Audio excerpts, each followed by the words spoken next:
Vasanth TV ரசிகர்களுக்கு வணக்கம். இன்னைக்கும் நம்மளுடைய தெரிந்து கொள்வோம் நிகழ்ச்சியில தெரியாத பல விஷயங்களை தான் தெரிஞ்சுக்க போறோம். ஒரு சில இடங்கள்லாம் இப்போ வரைக்கும் சாதாரண மனிதர்கள் அலோவே பண்ண மாட்டோம், அவங்களுக்கு ஆக்சஸ் இல்லாம அப்படின்ற மாதிரி நிறைய இடங்கள் இந்த பூமியில இருக்கு. அப்படியே வரிசையை நம்ம பார்த்தோம்னா அதுல ஃபர்ஸ்ட் நம்ம பார்க்க போறது ஏரியா 51. யுஎஸ்ஏல இருக்கக்கூடிய ஏரியா 51 ஒரு highly classified USA air force facility இருக்கக்கூடிய ஒரு இடம் அப்படின்னு சொல்றாங்க. இங்க நிறைய ஏர்கிராஃப்ட்ஸோடைய டெஸ்டிங்லாம் நடக்குமா. இது இல்லாம பெரிய பெரிய மிலிட்டரி ப்ராஜெக்ட்ஸ், கான்ஃபிடென்ஷியலான நிறைய மிஷன்ஸ் எல்லாமே இங்க தான் நடக்குமா. அதனால இங்க அத்தாரிட்டி இல்லாம யாராலையும் உள்ள போக முடியாது. அதையும் மீறி போனா டபால். அடுத்தது இந்தியாவில் இருக்கிற நார்த் சென்டினல் ஐலாண்ட். இங்கேயும் யாராலையும் போக முடியாது. ஏன்னா அங்க இருக்கிற ட்ரைப்ஸ் யாரையுமே அலோவ் பண்ண மாட்டாங்க. அவங்களுடைய ட்ரைப் இனத்தை காப்பாற்றணும் அப்படின்றதுக்காக அங்க அவுட்சைடர்ஸ், வெளியிருந்து வரக்கூடிய மக்கள் யாரையுமே உள்ள விட மாட்டாங்களாம். அதையும் மீறி தகராறு பண்ணா பிரச்சனை தான்.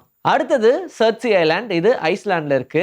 இது ஒரு வால்கனிக் ஐலாண்டு. எல்லா இடங்களும் ஆக்டிவான வால்கனோ இருக்கக்கூடிய இடம் அப்படின்னு சொல்றாங்க இல்லையா ஐஸ்லாண்டு. அந்த மாதிரி இதுவும் கொஞ்சம் டேஞ்சரஸான ஒரு இடம் தான்.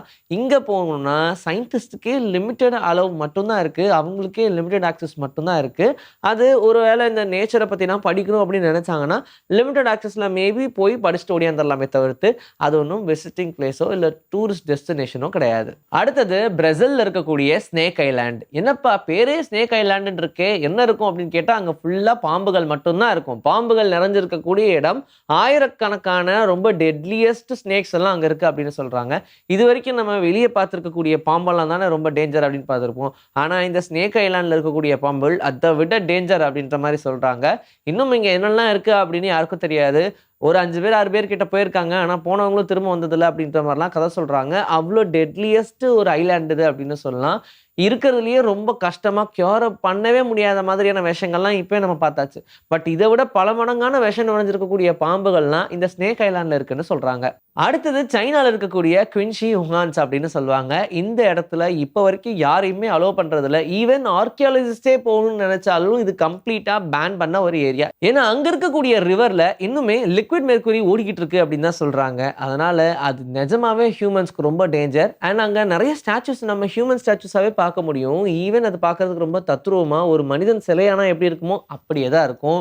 இப்போ வரைக்கும் அது ஒரு புரியாத புதிரான ஒரு இடம் தான். அதை புரிஞ்சுக்கிறதுக்கு யாரையுமே உள்ள அலோவ் பண்றது இல்லை. ஏதோ கிடைச்ச கொஞ்சம் நஞ்ச போட்டோஸை வச்சு இதான அந்த இடம் அப்படின்ற மாதிரி ஐடென்டிஃபை பண்ணிக்க முடியும்.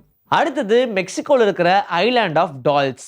ஐலாண்ட் ஆஃப் டால்ஸ்னா என்ன? இந்த ஐலாண்டு ஃபுல்லாகவே ரொம்ப டேஞ்சரஸான பொம்மைகள்லாம் இருக்கும். டேஞ்சரஸ்னா அது ஒன்றும் எந்திரிச்செல்லாம் வராது, ஆனால் பார்க்கறதுக்கு சூனிய வைக்கிற பொம்மை மாதிரியே அந்த ஐலாண்டு ஃபுல்லாக முழுக்க முழுக்க அத்தனை பொம்மைகளும் கொட்டி கிடக்கும். எப்படி அதெல்லாம் வந்துச்சு அப்படின்றதெல்லாம் தெரியாதுப்பா. ஒவ்வொருத்தங்க ஒவ்வொரு கதையை சொல்கிறாங்க. ஆனால் இங்கே மனிதர்கள் அலவுடு தான், ஆனால் மனிதர்களே போக பயப்படுவாங்க. ஏன்னா அந்த இடம் அவ்வளோ டெரராக இருக்கும். திருமணம் பார்க்கலாம், அங்கங்கே எப்படி ஹேங் ஆச்சுனே தெரியாது, அத்தனை பொம்மைகள் ஹேங் ஆகிருக்கும். ஆனால் அங்கே சுற்றி இருக்கக்கூடிய மக்கள்லாம் என்ன நம்புறாங்கன்னா, அதுக்கு பக்கத்தில் இருக்கக்கூடிய ரிவரில் ஒரு பொண்ணு இறந்துருச்சு, அவங்களுடைய ஆவி இன்னும் இதில் சுற்றிக்கிட்டே இருக்குது, அதனால் எங்கெங்கே இருந்துலாமோ பொம்மையை கொண்டு வந்து இங்கே எங்கே தூக்கி போட்டுரும், அதனால் அது பார்க்கவே பயங்கரம் ஹாண்டடாக இருக்குது அப்படின்ற மாதிரிலாம் கதை சொல்கிறாங்க. அது உண்மையாக பொய்யா தான் தெரியல.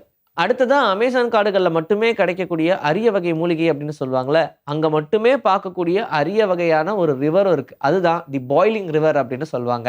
இந்த ரிவருக்கு பாய்லிங் ரிவர்னு பேர் வச்சதுமே உங்களுக்கு தெரிஞ்சிருக்க வேண்டாமா?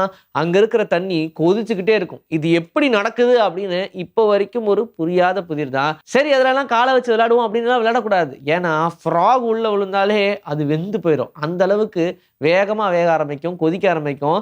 சரி, ஃப்ராக் தான் அப்படிலாம் நினைச்சிடாதீங்க, நம்மளோட கால் வச்சாலும் அது சுட்டு பொசுக்கி எடுத்துரும். அந்த மாதிரி அதிகமாக ஹீட் இருக்கக்கூடிய ஒரு இடம். ஸோ பக்கத்தில் எங்கேயுமே எரிமலை கிடையாது. எப்படி தான் இது ஆக்டிவாக இருக்குது அப்படின்னே புரியல.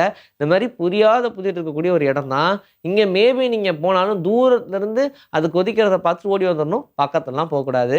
இன்னைக்கு நம்மளுடைய தெரிந்து கொள்வோம் நிகழ்ச்சியில் தெரியாத பல விஷயங்களை தெரிஞ்சுக்கிட்டோம். இதே மாதிரி சூப்பரான கண்டென்ட்டோட உங்களை நான் வந்து சந்திக்கிறேன். Until then, this is bye from Vijayashree. Take care.